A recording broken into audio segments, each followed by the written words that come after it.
Welcome to America's Top Rebbetzins. In the merit of this class, may Hashem watch over all the Jewish people and give enormous strength to the IDF soldiers, including Tiferet bat Sarah Sarit, Tomer ben Dikla, Tomer ben Sigal, and Uri ben Einav. Please click on the subscribe button to subscribe to us on the America's Top Rebbetzins YouTube page, or click follow to follow us on your podcasting app so that you're the first to know when an inspiring new episode is posted. Today, I am very excited to welcome Chaya Sara Gurewicz to our podcast. Chaya Sara is a nature-based life coach and NLP practitioner, as well as a creative and therapeutic program writer. She works with individuals and groups in person, on the phone, or via Zoom, teaching mind tools, nature awareness, art, and whatever it takes to support people in returning to their essence and living with more joy. Chaya Sara is the founder of Tefillah Prayer Circle, the Check-In Circle, and the Awakening Retreat. She's also a facilitator for the Awakening Within Discovery and Expansion workshops. Thank you so much, Chaya Sara, for being here. Please tell us more about yourself and what you do. Okay. All right. Wow. Thank you. Thank you so much for having me and for doing this work and spreading this beautiful energy in the world. What do? I kind of do, whatever it takes to help people feel better, live better, think better. I believe that the quality of your life can only be as good as the quality of your thoughts. So I try to help people notice what they're thinking and how they're thinking and in their daily life and their patterns. And you can't change a pattern if you can't find the pattern.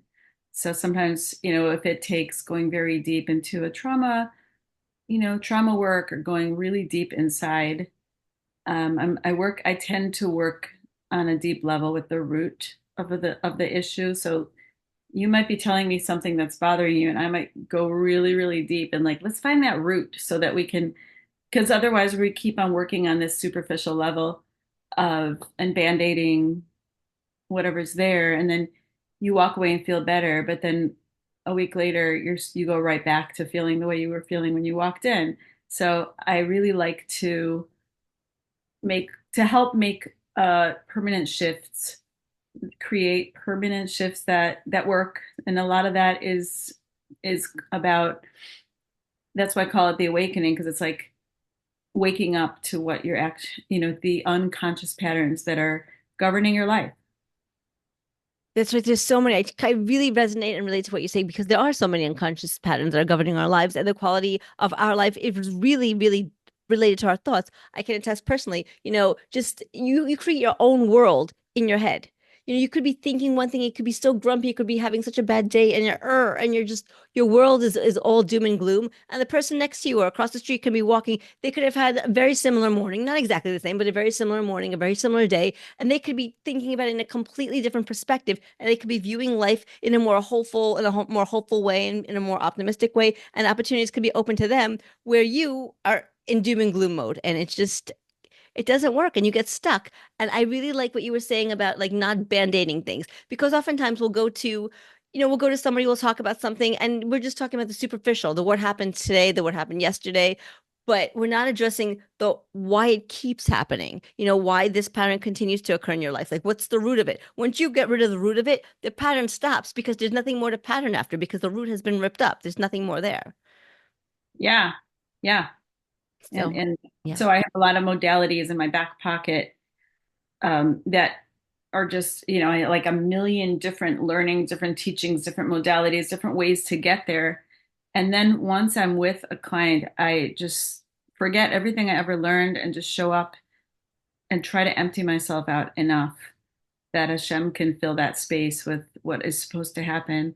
So I kind of work with your own neshama, your own soul, power, like what brought you there. It's you. It's not me.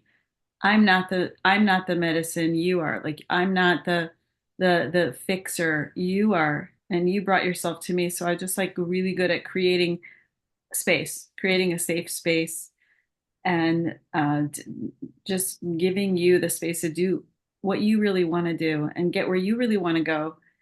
And it's all about that, and also helping you find your truth, because there's a million truths, and your truth is the only one that matters.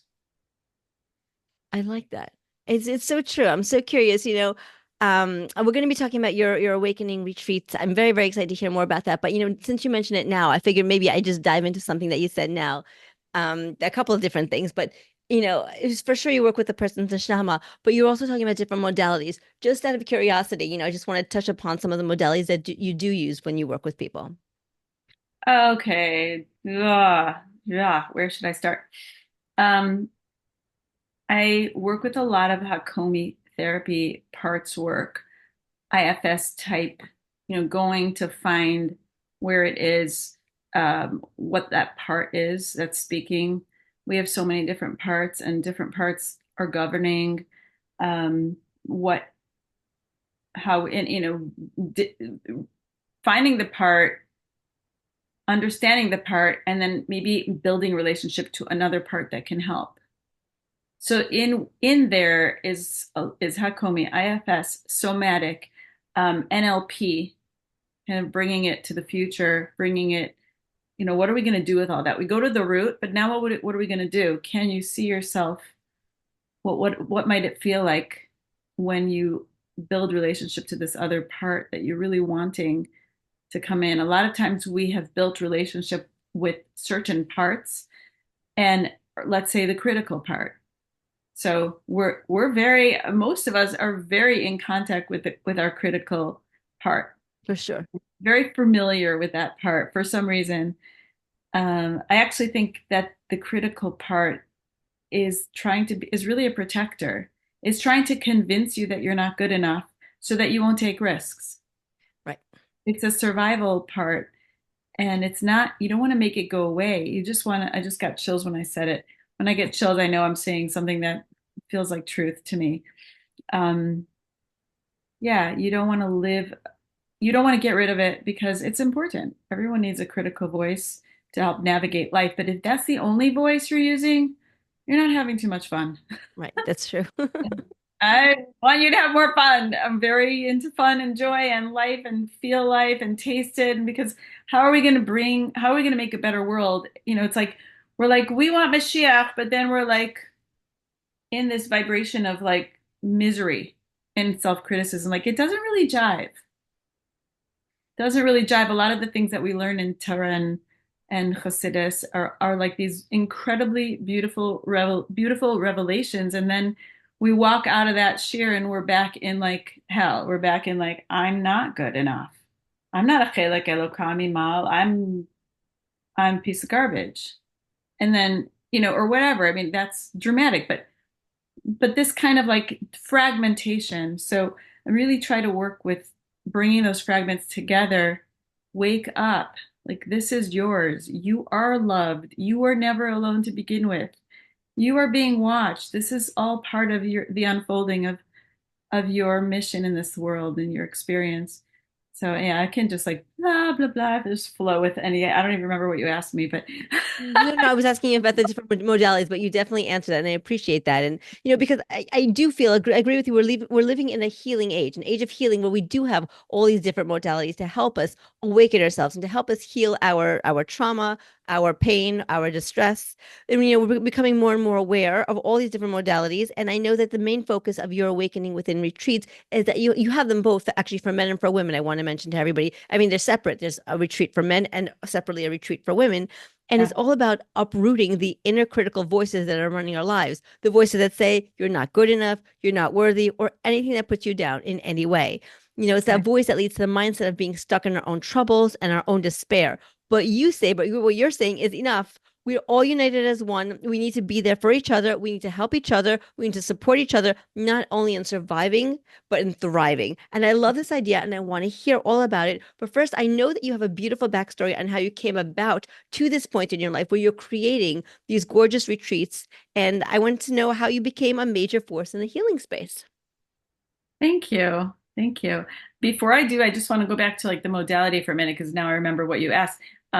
I really believe in replacing the experience to replace the pattern. So let's say we identify the pattern going back to where it came from. So we track it back to the root, to the experience that it's experience that creates the Right. brain pattern.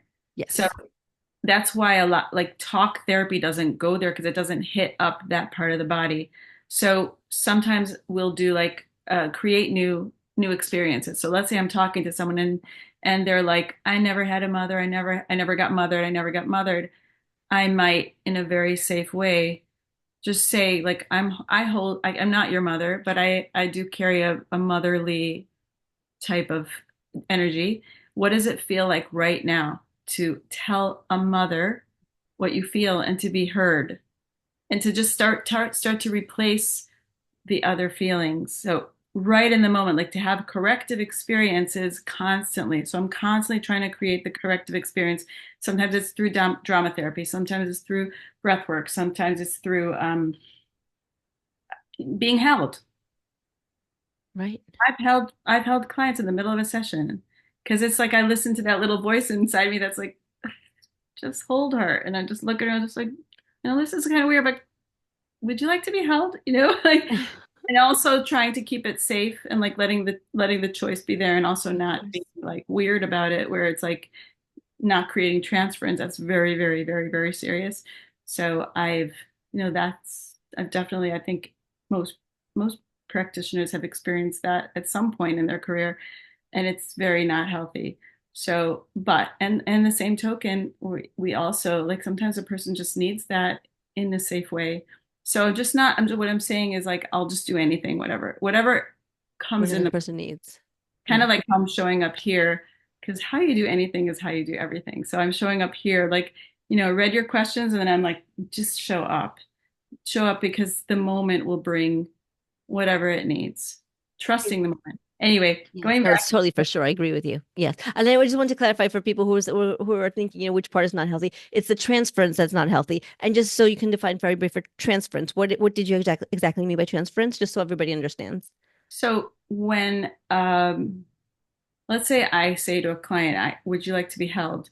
And I'm holding that client and she now becomes attached to me and Right. it becomes about me, and it's very, very dangerous, very, Right. very unhealthy. And Okay. it can create, it's like, new traumas. Okay. We don't want to do that. So this is not like a usual thing that anyone that comes to me, I'm like, would you like to be held? Like, I'm not looking for that. But if it comes to that, and it's like I'm working with someone for, I just think of one person that I worked with this year. I worked with her for a really, really, really long time. And she came one day and she was just so distressed and so like again going backwards. And I'm like, look, do you need it? Do you need that? And I'm happy to do that. Like just stop. Like I feel like you're talking, but what you really need is just this. Right. So yeah, just to explain that. Thank you. No, I appreciate you clarifying. I just wanted to make sure that everybody understood. But yes, thank you for that. So yeah, if you would like to share with us your story about how you came to be in this space where you're really connecting with people and you're helping them, like, I guess, rewire that experience that led to the unhealthy pattern. Okay, so it's kind of a long story. I'll try to make it short. But many, many years ago, I was very, very unhappy. I had little kids. I hated my work. I did shaitels actually for a long time. And I loved the people and I loved hair, but I hated the business and I hated that that people just wanted to dump their stuff on me. Like that's what you do with the hairdresser. You just tell Right. all your stuff. And I wanted to help them. I just was frustrated. I was just, life was not going as I dreamed that it would go. And my mother, who's a therapist, Yehudis Karbel, came to my house with an envelope of money and she's like, go to this weekend. It's called The Woman Within. And I was like, okay. And I was really scared. I had to drive 2 hours by myself and I was so young and I was just, you know, I went there and it was an incredible, incredible life altering weekend. Um, just really identifying how I was showing up, how I was living. In that weekend, I really started to look at my own stuff instead of blaming others for what was going on in my life, for my broken dreams. I started to look in the mirror and take responsibility for myself and realizing that that was all I could possibly do. And then I stayed in that work. It was like boot camp. I stayed in like a check-in type of circle in that world. It was in the non-Jewish world for 14 years. And Wow. I mean, I missed bar mitzvahs and weddings, and I wouldn't miss my circle. Like I knew that was my lifeline, was to stay connected, and it wasn't fun. It was tedious, it was boring, but I knew that it was a place that held that space for me to come and do that work if I needed to do it. It was always there for me. And it was really, really, really, it carved me out. It really built me in a lot of ways. And I just like started to only look in the mirror to see my part and clean up my side of the street. And then my husband did the work, and like the two of us were just like we went to new levels in our marriage because we have this new language of communication and this new way of showing up for each other without blame, but more with like clarifying, asking questions, asking curiosity questions instead of assuming, and then using the tools that we learned, which is what we teach on our weekend now. And then fast forward, I ended up, long story, but I'll just make it short, ended up taking a nature-based life coaching course and just loved it and started taking people in nature and just groups back in Chicago. Just started taking groups in nature and just doing the work that I learned how to help people heal in nature. And then I started doing nature retreats. I did nature retreats for about 5 years. And then I got hired by a Jewish company who does weekends to do, um, and I wrote my own program. So I took like all my years of working with the woman within. I also staffed for them, so I knew all their modalities, and then working with um, the nature-based tools. And then when I joined this other company, they asked me to take an NLP course. So I flew to Canada and took an NLP course and just added it all together and created my own weekend for this other company. And then after a couple of years of working for them, I went on my own and I just started the Awakening Retreat and started doing that work for my own people, my own staff, my own company. I started with women. And then after many years of doing that, like the men were just didn't have what we had. And they like the husbands of my women like wanted what we had. Like there were other programs around, but they wanted a specific awakening type experience. So we created the Awakening Men's about maybe 3 years ago. And that's been quite a journey. I I had think my it's son-in-law, I had my son-in-law look over the program. He's a coach, and I had him start with me, and I was like, "Can you look at this program? Tell me what we have to change for the men." And he said, he was crying. He read the program, and he was crying, and he said, "Nothing you have to change except instead of the word love, use the word power or something like that." If I remember correctly, it's like there's nothing else you have to do. So we really ran the women's program for the men, and it's been an unbelievable journey. I think it's so amazing because you took your own life experience. I mean, really, really, your own life experience and everything that you learned in your own personal growth process, and you formulated it into a program, into a successful program that works to help both women and also men. I think this is phenomenal. Now we're really gonna dive deep into it to find out about the Awakening program. That we understand the knowledge and the wisdom that went into creating the Awakening Within retreats, can you please share with us the details of the program and what it's all about? Like what happens when you come to a retreat? We're recording this on November 7th, 2024, at the end of this month of November. Chaya Sara is having a retreat for men, and at the beginning of December, I believe you're having a retreat for women. So when people come to these retreats, tell me about it from the moment they walk in through the different days until the end and afterwards. Like what is the program really, really like? Okay, so first of all, you're making me think that I should say we have a men's retreat coming up in Muncie, November 30th, and a women's December 5th. I think the women's might be filled or almost filled. The men's, we still have a few spots. So I don't know when this goes out, but if anyone needs and it reaches someone that needs it, feel free to reach out.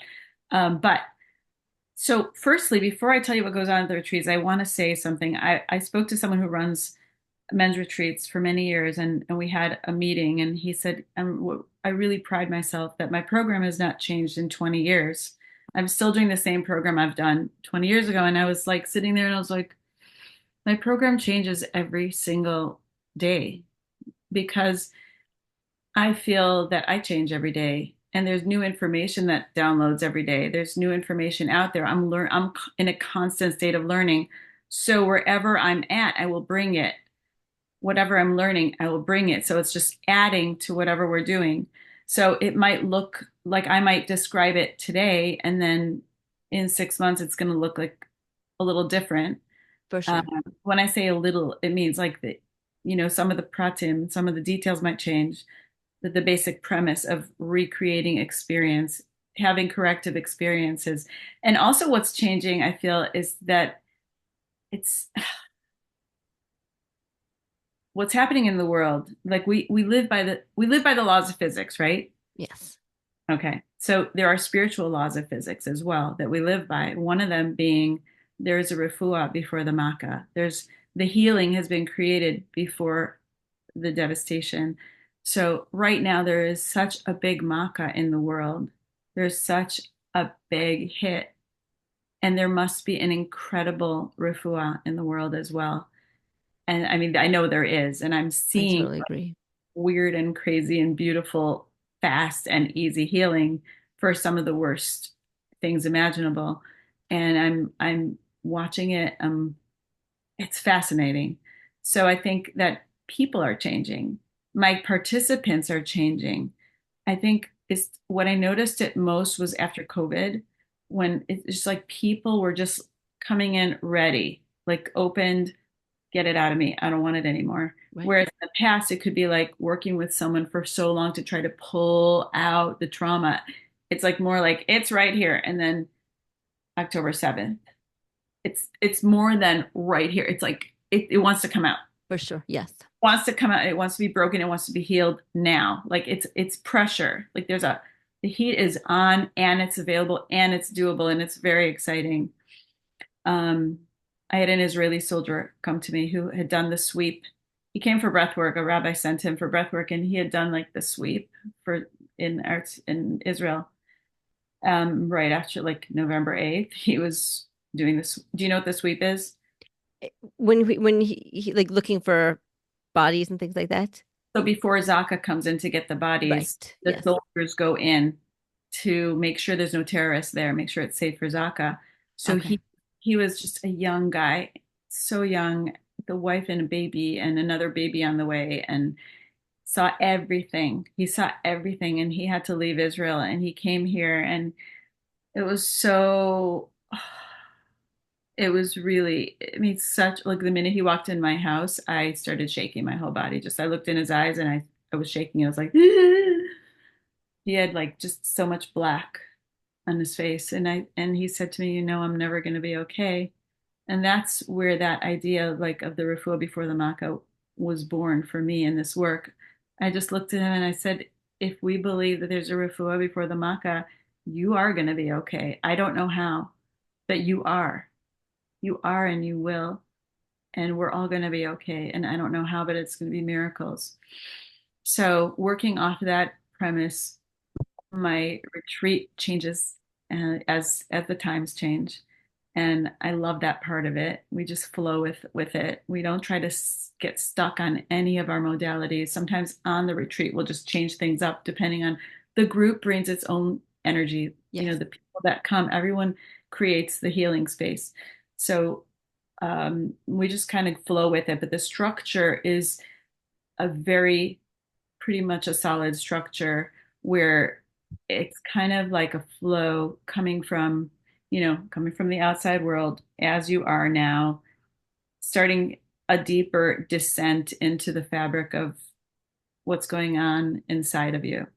So there are different exercises that bring you into that place where you can even access that those memories or whatever wants to come up. I always tell people don't come with an agenda. Don't say, I'm coming because I had this and this trauma, or I'm coming because of my mother issues or my father issues. Just come as you are because the way the program is set up, the things that need to come out will come out, and you can trust the process. The process is like it works.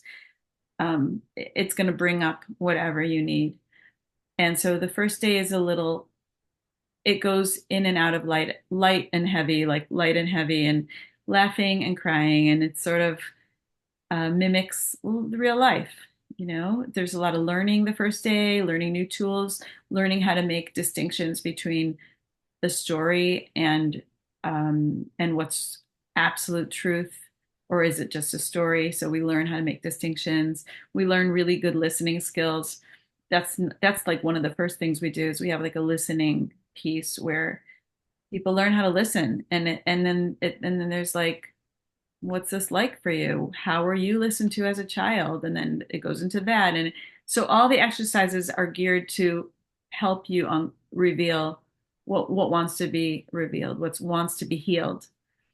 And then it moves into, there's breath work, there's dyads where people are working one-on-one, there's group work, smaller group works, debriefs. And we don't waste a minute. Even like Friday night dinner is filled with like a discussion, a very like a pointed discussion. There's not a lot of downtime, and it is an intensive experience. It's a 54-hour experience of, Wow. yeah, we're on the whole time.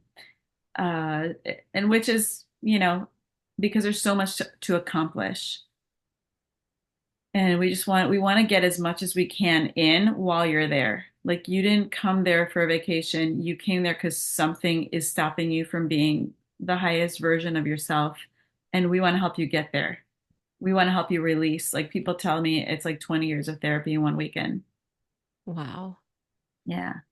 I don't even like to work with any clients who haven't gone through the weekend because I feel like you can come to me once a week for a year, or you could come to one weekend and then knock it all out. And then we're starting on a different level and we have a new understanding. And you're not in square one, you're, you know, square 100. And that's where we start. And so then after the weekends, is there like that's what I was going to ask you, like what comes afterward? Like do people come to you afterwards or how does it work afterwards? So I think this is really what sets our weekend apart with other weekends.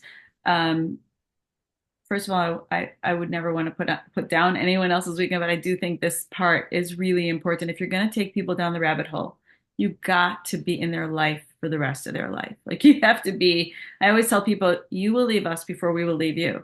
Like we have our check-ins set up. We have right now 11 check-ins going on Zoom every single week. So you come to the weekend and you open this door and you open this new brain pattern.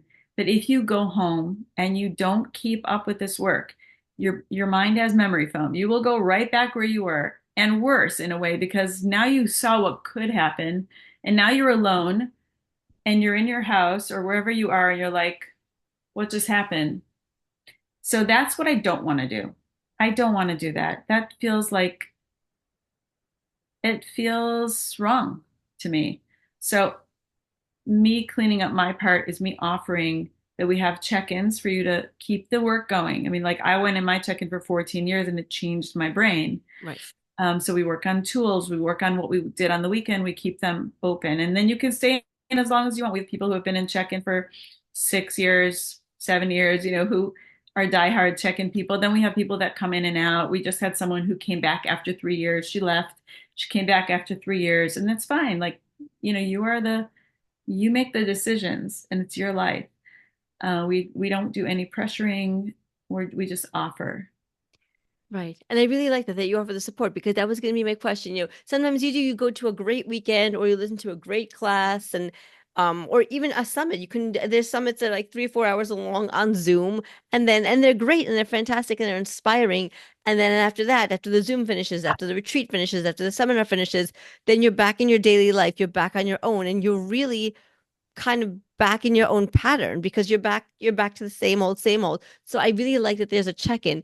It's and the check-in the is the goal of the check-in process to help rewire your brain to these new thinking patterns that you've just learned at the retreat. Yes, because shift happens in repetition. Shift doesn't happen on a one weekend. Right. Shift happens in repetition. That's why we teach the kids in school. Vayomarini said, Vayomarini said, Vayomarini said, Vayomarini said. The memorizations, what is that? It's wiring it into the brain. And, if you told yourself, and I've done the math, if you told yourself, I'm not enough, if you're 30 years old and you tell yourself, I'm not enough, probably you've told yourself that about 300,000 times. It's a lot. Yeah. So you think you're going to come to one weekend and walk away and change that pattern and be like, I am great. No, it doesn't it doesn't work that way. You'll think that for about 2 weeks. And then after 2 weeks, you will forget, your mind will close back up and you will forget that you ever had that experience and you will be back to I'm not enough. So we want to change that.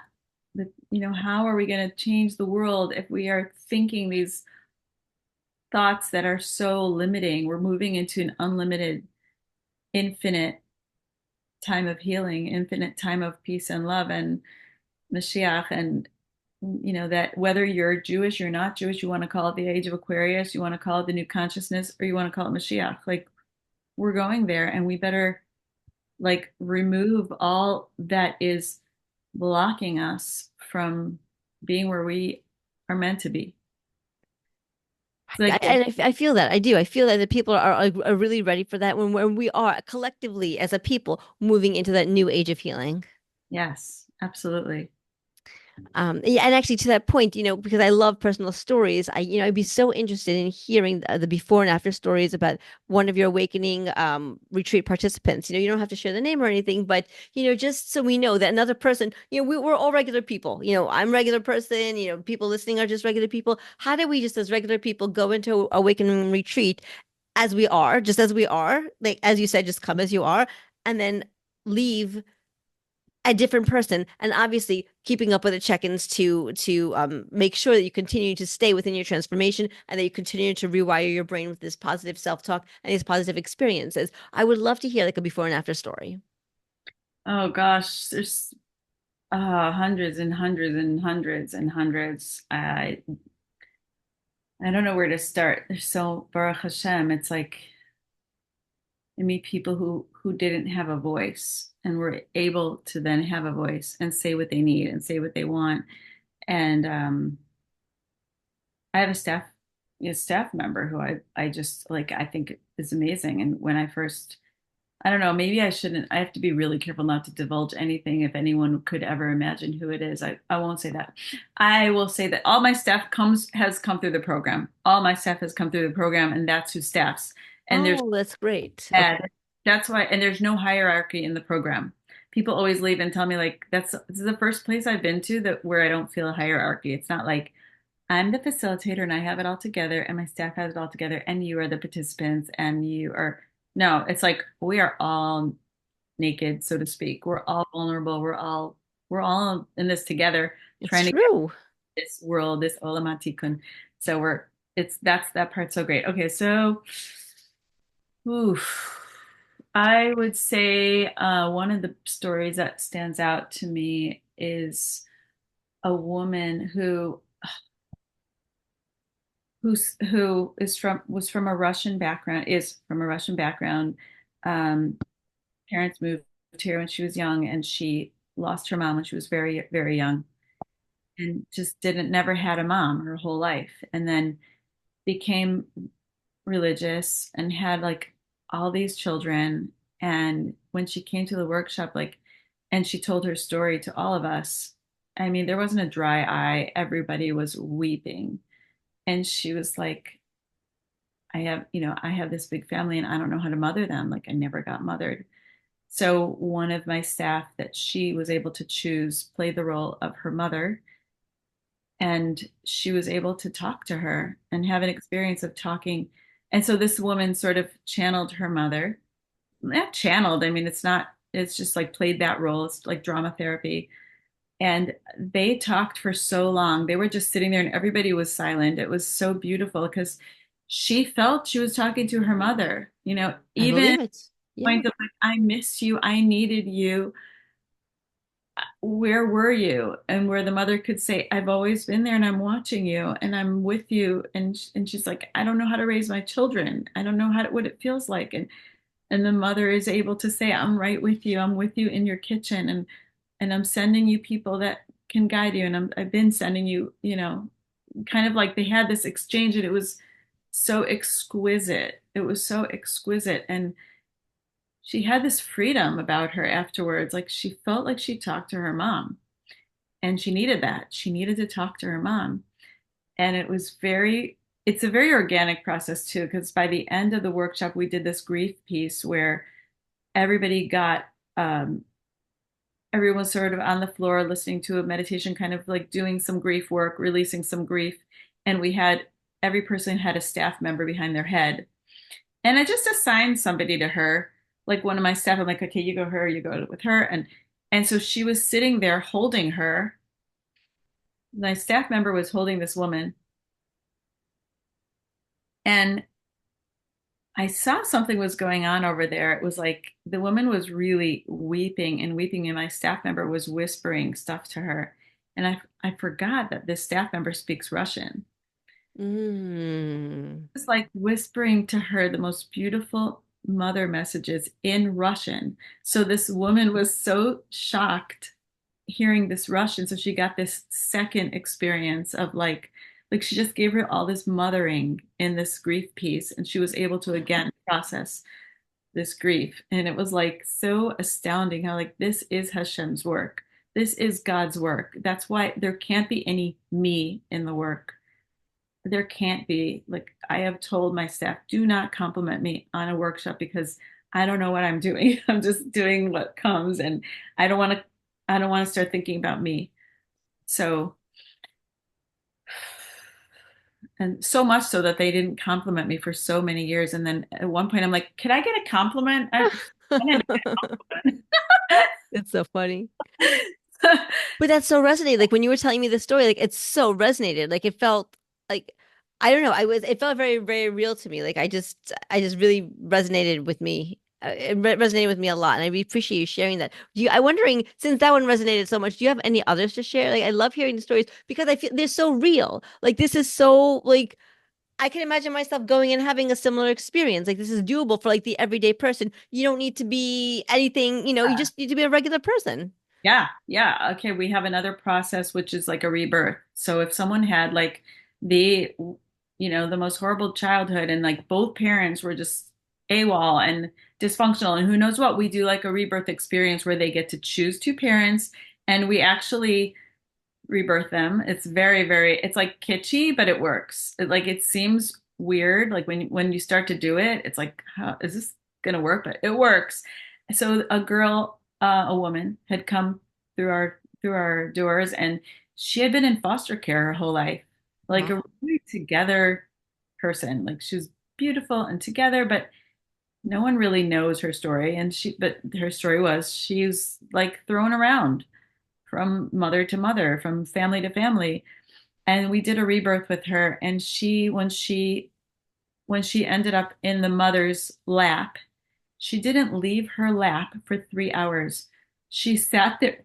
So my staff member was literally holding her like this, like for 3 hours, and she wouldn't get out of her lap. And my staff member wouldn't let her go. It was like they were so cute because like it's really mutually when you help someone heal, like it's for you too. Like so my staff member was just like was so like felt the moment and felt the healing through her veins. And this girl wouldn't get up. Finally, later, she did get up, obviously, and she came to me and she said, I never knew what it felt like to be held by a mother. And now I will be able to hold my kids the way it felt. Like this felt, I understand what it feels like, and I will be able to do this one day. Um, I think you so just that, hit the nail on the head. I think was something something had to it was clicking for me and I think you just put the seatbelt in the lock for me because everything was coming together and I think you just like cinched it for me. A lot of times like people missed out on certain experiences, certain key experiences, whether it was in childhood or early adulthood, like some kind of, where you're supposed to get it on early in life, before you're 50, in other words, you know what I mean? But for whatever reason, we miss out on that experience and we don't know what it feels like. So then really, yes. Yes, and then when we're required to be that person to somebody else, when we're in that position, we don't know how to do it, not because we're a bad person, not because we want to, hurt somebody, but we just legitimately, authentically have no idea what it feels like. Yeah. We don't know how it feels like. It's like you can't give, okay, give me $10 million. Well, if you don't have $10 million, how are you supposed to give me $10 million? You don't have it. It's the same thing, even with our emotions. Like you were saying, like she never was held by a mother. She was in a foster care system from this person to that person. You don't know how these different people treated her. You don't know, how much love they showed her. But so your staff member was really like legitimately showing love to this woman, Yes. and she felt it. Yes. And because she felt it, oh, now I know what this feels like. Then I can do it for my kids. Yes, exactly. It's a corrective experience. Yes. And we're also very careful afterwards to de-roll so that there's no transference. Again, the transference, we're very careful with that. Like, I'm not your mother, like I'm Chaya Sara. But I loved playing the role of your mother and it was an honor. But I Yes. am your mother so that people can go away clean with that and not have the attachment to that person because it's not about the person, it's about them, but the corrective experience and in their visceral body. Um, and there I gotta just mention this is so interesting because when I started doing the men's retreats, I thought to myself, well, this is one process we won't be able to do with the men. Ah. Because like how do you do this with the men? And I'm like, okay, we could do other things and rack my brain on how to do things. And then there was a guy that got up on that workshop that maybe it was the first one and it was the very first one and he told his story and I'm thinking to my and he was late at night and I was like, oh my God, he needs a rebirth. He needs a rebirth. There's nothing else that we could do for him. He needs a rebirth. And I was like, I called my staff aside. I hadn't even told them about it. And I was like, guys, we need to create a rebirth for this guy. And they were like, and I taught them the process on the spot. The guy chose a mother and a father, which were really two guys, and we did the process with him. And he stayed in the parents' embrace for probably an hour and wouldn't move. And it was like he was a newborn baby. It was just crazy. He looked like a newborn baby. And I was and then all the guys, it was like 2 o'clock in the morning because we it took so long. All the participants and the staff formed a circle around this little group. So it's like the mom, the dad, and holding the baby. And they were all singing. They started singing all these beautiful, beautiful songs to them, like just on their own, spontaneously. They were like singing Bizakeni and singing. Just it was magnificent. And my friend Nancy, who's a PhD psychologist, she had come on that weekend to help me, and we were standing there together looking at this, and we were just with our mouths hanging open. It was so stunning. And then three guys came to me afterwards. They were like, "Can you do this for me? I need this." And I was like, "Guess we're doing reverse for the guys." Like it's so strange, but we just do whatever needs to be done. The men need it too. They really do. The men need it too. They do. They Yeah. really do. And I think a lot of the men's retreats, and again, no judgment, but there's a lot of like be a man. And there is a place for that. Absolutely. Like, our men are fighting now and they need that. They need to know how to do that. They need that male expression. And thank God, yes, we have a lot of love, but we do have men staff members. They're all men and they'll do whatever needs to be done, but it's all with this with a lot of love. I don't believe healing can happen without love, and I don't think they'll like kick you in the head like be a man, say it, and it doesn't feel to me as healing as when you do it with love and acceptance and look at someone in the eyes and just like I see you. You've been suffering, and how can I support you? You deserve support. You are precious. Like who doesn't need to hear that? So it is. Everybody needs to hear it. Everybody. And it's the truth. I was at the IL a couple months ago before the last men's retreat, and I walked by. I don't know if you've ever been there. Yes, they go there a lot. Yeah. Okay, so then like there's this screen where the Rebbe's talking, Yeah. and I sat down, and the Rebbe was saying like, how could you ever judge another person? They are Hashem's precious child. Like every person is Hashem's precious diamond. And I took it very, very deeply and seriously. And I was just like, do I judge others? And am I judging Hashem's precious children? And um yeah, so I've been way more I think where I was judging maybe is like other practitioners because I feel like I'm a little purist about this work and how people need to be treated and what really heals and what really like I'm very I'm passionate about it. But I think that I did have some judgment, so that's why I'm being very like careful to say I do not judge anybody. There's everyone's got their medicine, everyone's got what to share, and really trying to live like that. That's so beautiful. And it's very exciting. I love it. I love it. And I'm going to put your information or my contact. I'll put my email and information in the show notes. So if somebody's interested in a retreat, I'm sure you'll be having more if they missed the November and the December ones, you'll be having more in the future. So Yeah.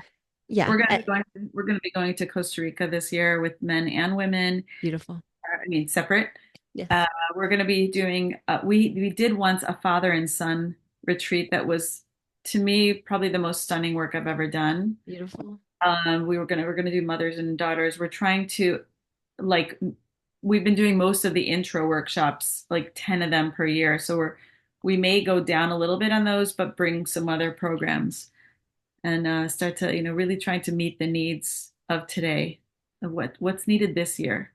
Right. And that makes a lot of sense. And I'm glad that you're doing it because we need it. Because we need it. Yeah, so I'll put in my email in the show notes. So if anybody wants to contact Chaya Sara, you can email me and I'll put you in touch and you can learn more about the retreats. So thank you so much, Chaya Sara, for joining us on America's Top Rebbitzins. And in the merit of this class, may Hashem watch over all the Jewish people and give enormous strength to the idea of soldiers, including Tiferet Bat Sarah Sarit, Tomer Ben Dikla, Tomer Ben Sigal, and Uri Ben Einaf. Thank you so much again. Thank you so much. Good work. Keep it up. Thank you.